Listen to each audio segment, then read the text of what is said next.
جب دونوں فوجیں آمنے سامنے آتی ہیں تو سلطان نے اس سے پہلے یہ حکمت عملی اختیار کی کہ اپنی فوجوں کے دو انتہائی طاقتور دستوں کو رائٹ اور لیفٹ فلینک پر چھپا دیا اور میدان جنگ میں ان کو بیچ میں لے کے نہیں آئے۔ جب رومن فوج مسلمانوں کے قلب پر حملہ آور ہوتی ہے اور شدید جنگ شروع ہو جاتی ہے تو اس موقع پر سلطان نے اپنے رائٹ اور لیفٹ فلینک سے اپنے ریزرو دستوں کو دشمنوں کے رائٹ اور لیفٹ فلینک پر حملہ کرنے کا حکم دیا۔ حملہ غیر متوقع بھی تھا اور شدید بھی۔ اس کے نتیجے میں رومن فوج کا رائٹ فلینک بالکل شیٹر ہو کے رہ گیا اور لیفٹ فلینک بھی دباؤ میں آیا۔ لیکن اس کے دوران ایک غیر معمولی بات ہوتی ہے جس نے لڑائی کا پانسا تقریباً مسلمانوں کے حق میں پلٹ دیا۔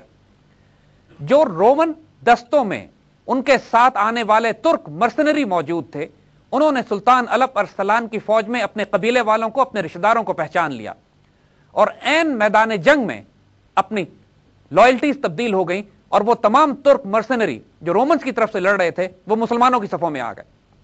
اس غیر متوقع ڈیولپمنٹ سے آرمینین فوج کہ جو رومنز کے ساتھ آئی ہوئی تھی وہ بھی میدان چھوڑ کر بھاگنے لگی اور صرف رومن فوج باقی رہ گئی کہ جو چاروں طرف سے مسلمانوں کے گھیرے میں آ چکی تھی۔ اب جنگ کا پاسا پوری طرح پلٹ چکا تھا۔ سلطان نے اپنے کیولری دستوں کو حکم دیا کہ تمام فرار ہونے والے رومنز اور آرمینینز کو کچل کے رکھ دیا جائے۔ اس قدر کمپلیٹ سلوٹر ہوا کہ ایک بھی رومن فوج کا شخص زندہ نہ بچ سکا سوائے چند ایک لوگوں کے کہ جو قید کر لیے گئے۔ بذات خود رومن ایمپرر رومانوس مسلمانوں کے ہاتھوں گرفتار ہوا، بلکہ ایک عام معمولی سپاہی نے اس کو پکڑ کر سلطان کے حضور پیش کیا۔ رومن بادشاہ کے گرفتار ہونے کی داستان بھی ایک انتہائی عجیب و غریب ہے۔ اس کو جس سپاہی نے گرفتار کیا وہ انتہائی نحیف و نازک اور ایک کمزور ناتواں شخص تھا۔ جنگ پہ جانے سے پہلے مسلمان وزیر نظام الملک نے اس کو دیکھ کر کہا تھا کہ اس کو لے جانے کا کیا فائدہ، لیکن جب اس نے خوب شور و پکار کی تو نظام الملک نے بڑے طنزیہ انداز میں کہا کیا تم ہمیں رومن بادشاہ گرفتار کر کے دے سکتے ہو؟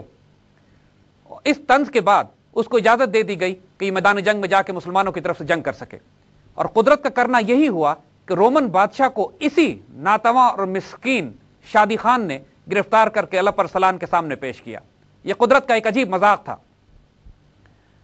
سلطان الپ ارسلان کے سامنے جب رومانوس کو پیش کیا گیا، سلطان نے پہلے اس کو اپنے ہاتھ سے 3 دفعہ ہلکے ہلکے مکے دے کے کہا کہ کیا تم کو میں نے نہیں کہا تھا کہ مجھ سے صلح کر لو؟ دیکھو اب تمہارا انجام اللہ نے کیا کر دیا۔ رومانوس نے اسے یہ کہا کہ اب مجھے طنز کرنا بند کرو، مجھے بتاؤ تم میرے ساتھ اب کیا سلوک کرو گے۔ سلطان نے اس سے پوچھا کہ اگر تم مجھے گرفتار کرتے تو تم میرے ساتھ کیا سلوک کرتے؟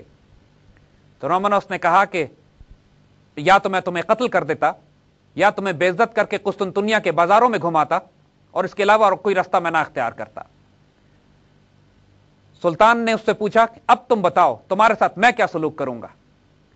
تو اس پر رومن ایمپرر کہتا ہے کہ مجھے یقین ہے کہ تم مجھے قتل کر دو گے، یا بغداد میں مجھے تم گدھے پر بٹھا کر بے عزت کرو گے، اور اس بات کی میں امید نہیں کرتا کہ تم مجھ سے فدیہ لے کر مجھے آزاد کر دو گے۔ اس کے جواب میں الپ ارسلان اس سے کہتے ہیں کہ میں تمہیں وہ سزا دوں گا جو سب سے زیادہ سخت ہے، میں تمہیں رہا کر دوں گا۔ اس بات پر مشہور مورخ گبن بھی لکھنے پر مجبور ہے کہ سلطان الپ ارسلان نے جو سلوک اپنے اس بدترین دشمن کے ساتھ کیا وہ بڑی سے بڑی اعلیٰ تہذیبوں کو بھی اخلاق کا درس دیتا ہے۔ سلطان الپ ارسلان کا کیریکٹر اور کردار یہی تھا کہ اس کے دشمن بھی مجبور تھے کہ اس کی تعریف کریں۔ اس کے بعد امن کی شرائط طے کی گئیں، اور امن کی شرائط رومن امپائر کے لیے اتنی ہتک آمیز اور توہین آمیز تھی کہ مگر وہ مجبور تھے کہ ان کو قبول کریں۔ تمام فوج رومن امپائر کی مشرقی صوبوں میں تباہ کی جا چکی تھی، ان کے پاس اب کوئی آپشن نہیں تھی کہ تمام وہ شرائط جو سلطان الپ ارسلان ان کے سامنے رکھتے ہیں ان کو قبول کر لیں۔ یہ بذات خود کافی تھا رومنز کے لیے کہ بادشاہ کی جاں بخشی کر دی گئی تھی۔ جو مینزیکرٹ کی جنگ کے بعد امن کی شرائط طے کی گئیں، ذرا ان کو بھی سن لیجئے۔ ان شرائط کے مطابق 15 لاکھ دینار سلطان الپ ارسلان کی خدمت میں پیش کیے جانے تھے۔ تمام رومن فوجیں سلطان الپ ارسلان کے ڈسپوزل پہ تھیں کہ جس طرح چاہیں وہ اس کو استعمال کریں۔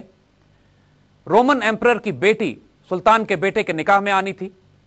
تمام بڑے بڑے قلعے جو ایسٹرن رومن امپائر میں تھے وہ سلطان الپ ارسلان کو ملنے تھے، اور یہ امن کا معاہدہ 50 سال تک قائم رہنا تھا۔ یہ شرائط رومن امپائر اور رومن قوم کے لیے اس قدر شرمناک تھی، اور ان شرائط میں سلطان الپ ارسلان کا جلال بھی ظاہر ہوتا تھا۔ جب سلطان نے رومانوس کی جان بخشی کی تھی تو یہ کہا تھا کہ میری سزا تمہارے لیے بہت سخت ہوگی۔ بعد کے آنے والے واقعات نے بتایا کہ یہ واقعی سلطان کی یہ سزا رومانوس کے لیے بہت سخت تھی۔ اس معاہدے کے بعد رومانوس کو عزت دی گئی، اس کو خلعت پہنائی گئی، اس کو زادراہ دیا گیا، اور ایک سپاہیوں کو ایک دستہ اس کے ساتھ کیا گیا جو اس کو حفاظت سے کانسٹینٹینوپل پہنچا دے۔ لیکن اس کے کانسٹینٹینوپل پہنچنے سے پہلے ہی ان شرائط کی اطلاع روم پہنچ چکی تھی۔ پوری قسطنطنیہ میں بغاوت برپا ہو گئی، اور سلطان الپ ارسلان کے اس دستے کو روانہ کرنے سے پہلے ہی قسطنطنیہ میں رومانوس کو ڈپوز کر دیا گیا، اس کا تختہ الٹ دیا گیا۔ جب یہ وہاں پہنچتا ہے تو اس کو گرفتار کر لیا گیا، اور حتیٰ کہ اس کو اندھا کر کے جیل میں بھیج دیا، جہاں کچھ عرصے کے بعد یہ ہلاک ہو گیا۔ جب ان ساری باتوں کی اطلاع سلطان الپ ارسلان کو پہنچتی ہے تو وہ سخت جلال میں آتے ہیں اور اعلان کر دیتے ہیں کہ جو معاہدہ انہوں نے رومنز کے ساتھ کیا تھا وہ معاہدہ اب ختم ہو گیا ہے، اور سلطان کو پورا اختیار ہے کہ ایسٹرن بائزنٹائن پروونسز میں داخل ہو کر قسطنطنیہ تک کے تمام علاقوں کو فتح کر لیں۔ اس کے بعد سلطان اپنی فوجوں کو بائزنٹائن سلطنت میں داخل کر دیتے ہیں اور تمام علاقوں کو فتح کرتے ہوئے بذات خود قسطنطنیہ کے سامنے پہنچ جاتے ہیں۔